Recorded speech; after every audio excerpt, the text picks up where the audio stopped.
The cold woke Klaus Brenner before the screams did. January 17, 1943. Stalingrad. The temperature had dropped to 28 degrees below zero, and the wind carried with it the smell of burning rubber, rotted flesh, and something else, something sweet and chemical that Klaus had learned not to think about. He lay curled in the corner of what used to be a machine shop, now gutted and skeletal, its walls pocked with shrapnel scars like a disease. His breath came in shallow clouds. Each exhale felt like losing something precious. His hands were wrapped in strips torn from a dead lieutenant's coat. The strips were stiff with frozen blood not his own.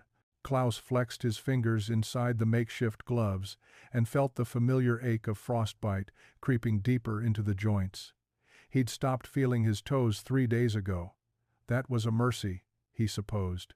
You couldn't miss what you couldn't feel.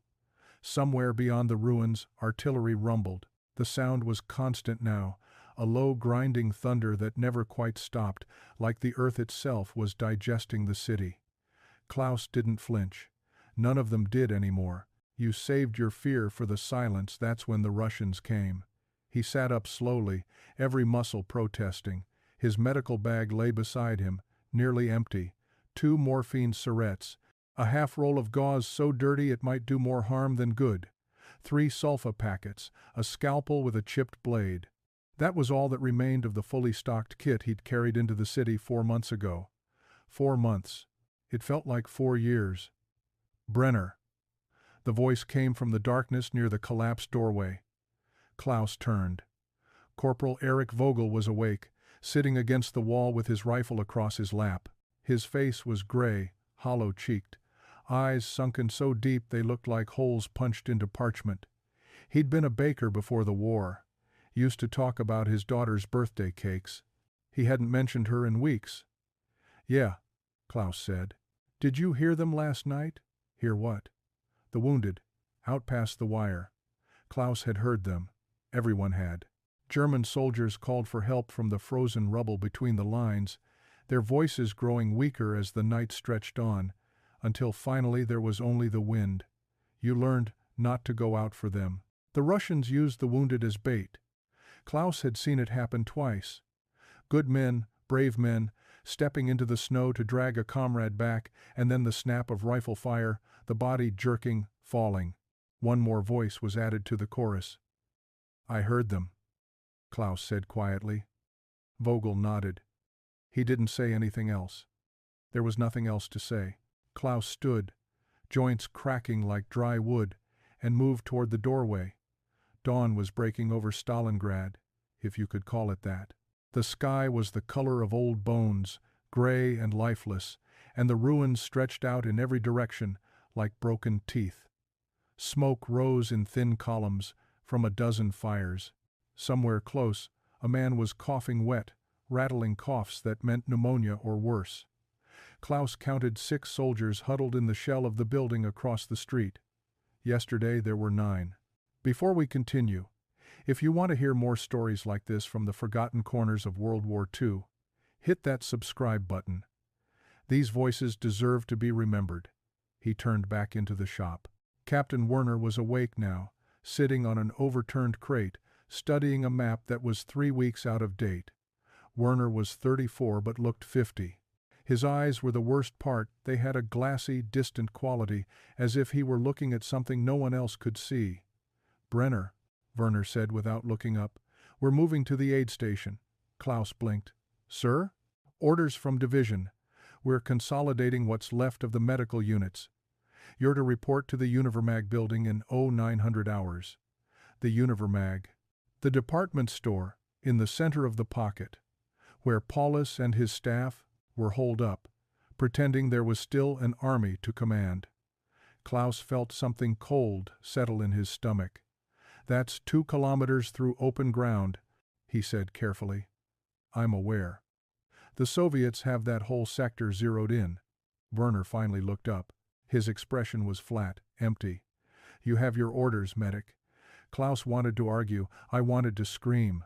Wanted to grab Werner by his filthy collar and shake him until something human came back into those dead eyes.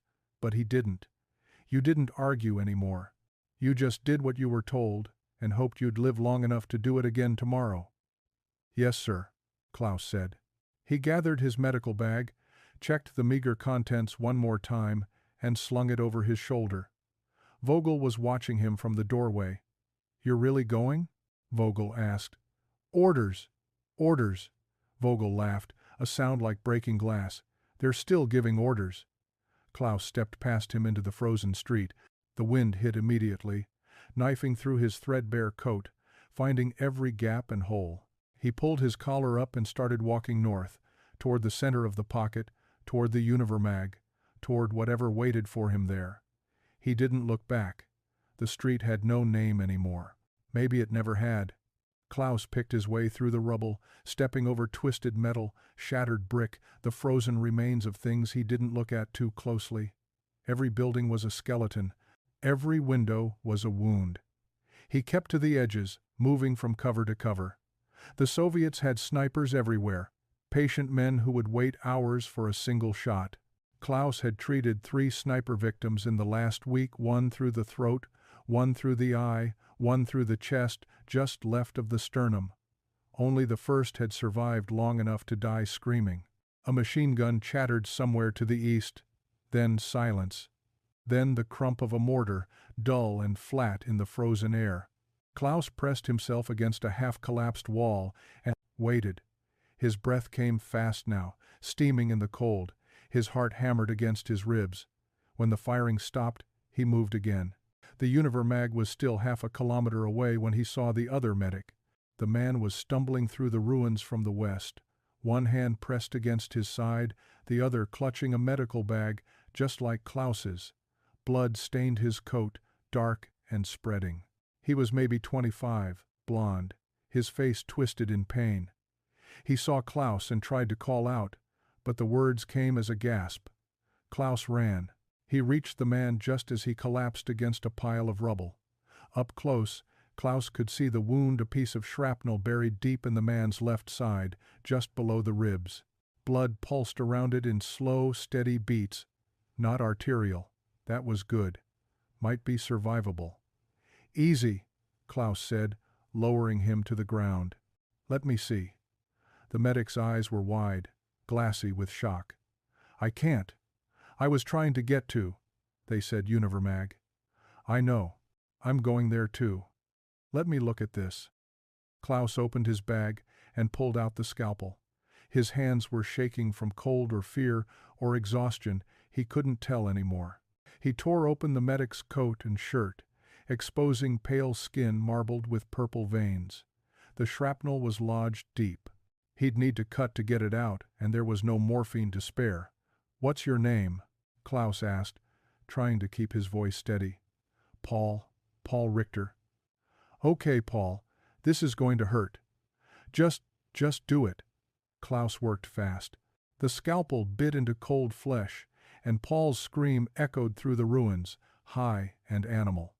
Klaus cut deeper, found the edge of the shrapnel, worked it free with fingers that felt like frozen sausages. Blood welled up, hot against his hands. He packed the wound with the last of his gauze, wrapped it tight, and tied it off. You're lucky, Klaus said, missed everything vital. Paul's breathing was ragged, but his eyes had cleared a little. Lucky, he repeated and laughed, weakly. In Stalingrad. Klaus helped him to his feet. They stood together in the frozen street, 2 medics with empty bags and no hope, and for a moment Klaus felt something close to kinship. They were the ones who were supposed to save people, supposed to fix what the war broke. But you couldn't fix this. No one could. Come on, Klaus said. We'll go together. They moved north, Paul leaning heavily on Klaus's shoulder, both of them shuffling through the snow like old men. The wind picked up, howling through the ruins, carrying with it the distant sound of small arms fire. Klaus kept his eyes forward, scanning for movement, for danger, for the flash of a scope in a window. They were halfway to the Univermag when the world exploded. The shell hit 20 meters behind them. Klaus felt the blast before he heard it, a wall of pressure that lifted him off his feet and threw him forward. He had a brief, weightless moment of clarity. seeing the street rise up to meet him, seeing Paul tumbling away like a rag doll, seeing the sky spin overhead. Then he hit the ground, and everything went dark. When he woke, he couldn't breathe. Something heavy pressed down on his chest, crushing, suffocating.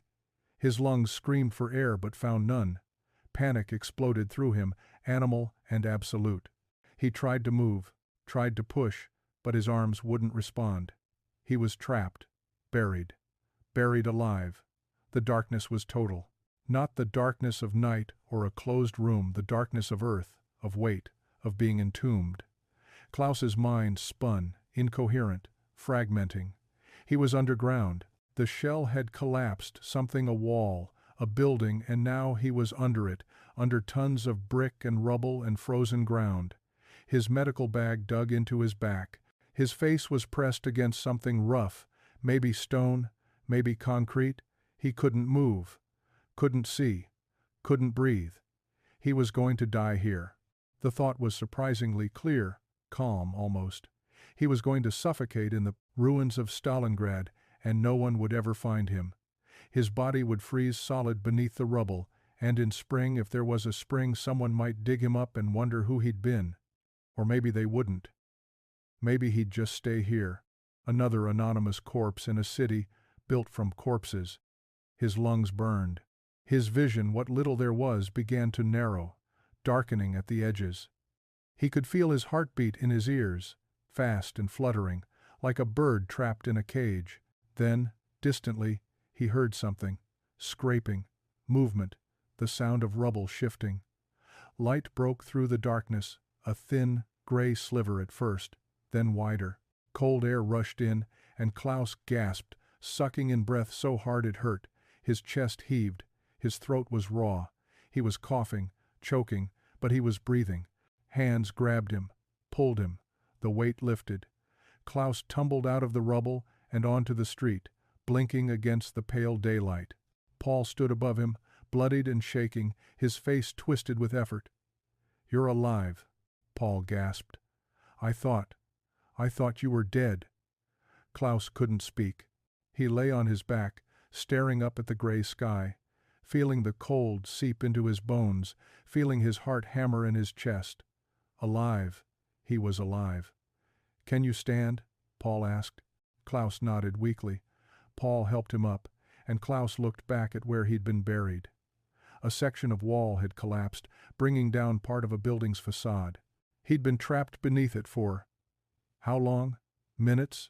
Seconds? It felt like hours. "We have to keep moving," Paul said urgently. "The Soviets will have heard that blast, if they send a patrol." He didn't finish the sentence. He didn't have to. Klaus picked up his medical bag, miraculously still intact, and they stumbled forward together, moving faster now, desperation giving them strength. The Univermag loomed ahead, a massive gray block rising from the ruins like a fortress. Soviet shells had torn holes in its facade, but it still stood. That was something. They reached the entrance as the sun climbed higher. 2 guards stood at the door, hollow-eyed and skeletal, their rifles held loosely. They didn't ask questions.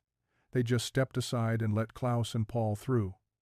Inside, the department store had been transformed into a nightmare. The smell hit first. Unwashed bodies, gangrene, feces, blood, all of it concentrated in the stale air of the building. The ground floor had been converted into a makeshift hospital, if you could call it that. Wounded men lay everywhere, packed so tightly there was barely room to walk. Some were on stretchers, most were on the floor. A few were propped against walls, staring at nothing. The sounds were worse than the smell. Moaning, weeping, delirious rambling in a dozen different dialects. A man near the entrance was calling for his mother, over and over, his voice cracking.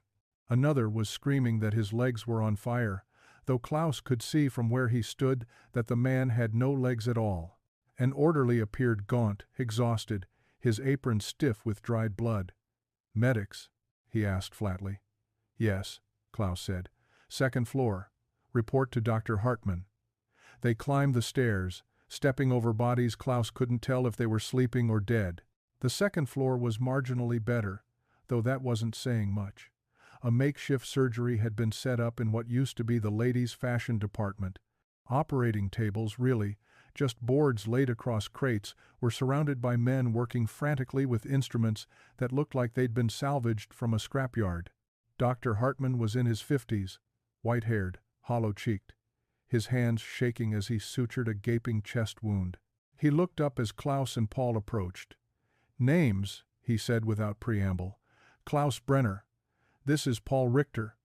Can you operate?" "I can assist. I've done some field surgery." "Good enough. Richter, you're on triage. Brenner, you're with me." And just like that, Klaus was thrown into the work. The next hours blurred together. He held retractors while Hartman cut. He clamped arteries. He stitched wounds that should have been fatal but somehow weren't. The morphine was long gone, so the men screamed. They thrashed. They begged. Klaus held them down and kept working because that was all there was to do. Between operations, he moved through the wards, checking wounds, changing dressings that were really just rags, and rationing the last of the sulfa powder like it was gold dust. Most of the men were beyond help. Infections that would have been treatable a month ago were death sentences now. Frostbite had turned fingers and toes black, then green. Gangrene crept up limbs like ivy. One soldier grabbed Klaus's arm as he passed. The man was maybe 20, his face gray, his eyes yellow with jaundice. "Am I going to die?" he whispered. Klaus looked at him. At the stump where his right leg had been, wrapped in a filthy bandage, the fever flush on his cheeks. By the way, his breathing came shallow and fast. "No," Klaus lied. "You're going to be fine." The soldier smiled weakly. "Thank you." Klaus moved on. Night fell. Or maybe it was still day. Time had stopped meaning anything. Klaus worked until his hands cramped, until his back screamed, until his vision swam with exhaustion. He worked until Hartman finally grabbed his shoulder and said, "Enough. Rest." Klaus stumbled to a corner and collapsed. Around him, the Univermag groaned and settled like a dying animal. Somewhere overhead, he could hear voices, officers, probably, arguing about surrender, about breakouts, about things that didn't matter anymore. He closed his eyes and saw the darkness of the rubble again, felt the weight on his chest, heard his own heartbeat fading. He'd woken up buried alive.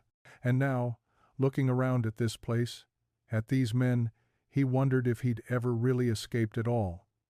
January 31st, 1943. 2 weeks after Klaus had arrived at the Univermag. 2 weeks that felt like 2 lifetimes. He was on the ground floor when the order came through. Not official, nothing was official anymore, but the word spread anyway, whispered from man to man like a prayer. Paulus had surrendered. The southern pocket was done. The war, for them, was over. Klaus felt nothing. No relief, no despair. Just a hollow emptiness, like something vital had been scooped out of him and replaced with cold air. The Soviets came at midday. They moved through the Univermag methodically, clearing rooms, rounding up prisoners. Klaus watched them work. Young men, most of them, their faces hard and unsympathetic. They'd fought for this city for months. They'd bled for it. They had no mercy left to give. An officer appeared, a captain, Klaus thought, though he didn't recognize the rank insignia. The officer spoke in Russian, and when no one responded, he switched to broken German. "Medics," he said. "Who is a medic?" Klaus raised his hand. So did Paul, standing nearby. So did Hartman, and a dozen others. The officer nodded. "You work. The wounded need help. Our wounded. You're wounded. All wounded." And so Klaus kept working. The Soviets brought in their own casualties, men torn by German fire, frostbitten, starving. They looked, Klaus realized with a start, exactly like the German soldiers. Same hollow eyes, same gray faces, same smell of rot and desperation. He treated them the same way he'd treated everyone else, with the last scraps of gauze, with the last drops of iodine, with hands that shook and a mind that had gone numb. Days passed, then weeks. The German prisoners were marched out of the city in long, stumbling columns. Klaus watched them go from the broken window of the Univermag. Thousands of men, skeletal and slow, walking east into captivity. How many would survive the march? How many would see home again? He didn't know. Couldn't know. Paul died on the third day of captivity. His wound had become infected, and without proper medicine, there was nothing Klaus could do. He sat with him at the end, holding his hand, as Paul's breathing grew shallow, then stopped. Klaus closed his friend's eyes and moved on to the next patient. Hartmann collapsed a week later, malnutrition and exhaustion, the Soviet doctor said. He might recover, he might not. Klaus kept working. He worked through February, through March, through the thaw that turned Stalingrad from a frozen hell into a muddy one. He worked until the Soviet command finally released him, along with a handful of other medical personnel, and sent them east in a cattle car packed with wounded men from both sides. The train rattled through the Russian countryside. Klaus sat in the corner, his medical bag now completely empty clutched in his lap. Through the slats, he could see fields, forests, and villages. Life continues, as if nothing had happened. He thought about the moment he'd woken up, buried alive, the darkness, the weight, the certainty that he would die there. He'd escaped, clawed his way out. I kept breathing. But part of him, some essential part, had stayed buried under that rubble in Stalingrad, and he knew, with a clarity that was almost peaceful, that he would never dig it out. The train rolled on. Klaus Brenner survived the war. He was released from Soviet captivity in 1947, repatriated to Germany, and returned to his home in Bavaria to find his family dead, killed in an Allied bombing raid in 1944. He worked as a civilian doctor for the next 30 years, never speaking about Stalingrad, never seeking recognition or medals. He died quietly in 1979, in his sleep, at the age of 63. In his belongings, his daughter found a small leather journal. On the first page, in faded pencil, were 3 words: "I am still buried." The Univermag building in Stalingrad, later renamed Volgograd, still stands today. Part of it has been preserved as a museum. Visitors can walk through the basement where German commanders hid in those final days. They can see the room where Paulus surrendered. They can stand in the spaces where men like Klaus Brenner fought to save lives in a place designed for death. But they cannot see the weight, the darkness, the moment when hope collapses and buries you alive. Only those who lived it know that feeling, and most of them, like Klaus, carried it to their graves.